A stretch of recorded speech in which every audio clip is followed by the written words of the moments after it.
আমরা 112 থেকে ফোন করতে যে যোগ ইমরা কালী মন্দিরের সামনে একটা ফায়ার করেছে, গ্যাস সিলিন্ডার এসে দেখি আমরা গ্যাস সিলিন্ডার না পুরো বাড়িতে আগুন ধরতেছে।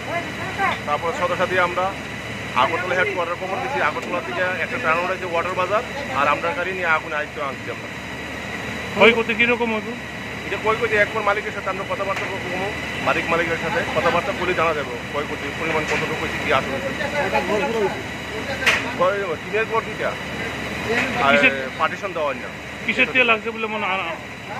এটা বলতে সিলিন্ডার থেকে আগুন লাগছে, গ্যাস হয়তো গিয়ে তারা সিলিন্ডার কি ব্রাস্ট হয়েছে? হ্যাঁ, সিলিন্ডার বাস্ট হয়েছে। আপনার নাম? তারপরে আমি সাবু ইসাক কেশব দাস, মহানগর বাজার ফায়ার স্টেশন। কি করে দেন? আমরা দশবারি দাদুনিক করে। কীভাবে লাগছে? গ্যাসের থেকে সিলিন্ডার জ্বালানো আছে, চুলা জ্বালানো আছে, লিক হয়েছে। এটা ঠিক করে পারতেছি না, আমি তো ঘরে আসতাম না, আমরা কি আসতাম না, বাবা আসতাম না, আমি আসতাম।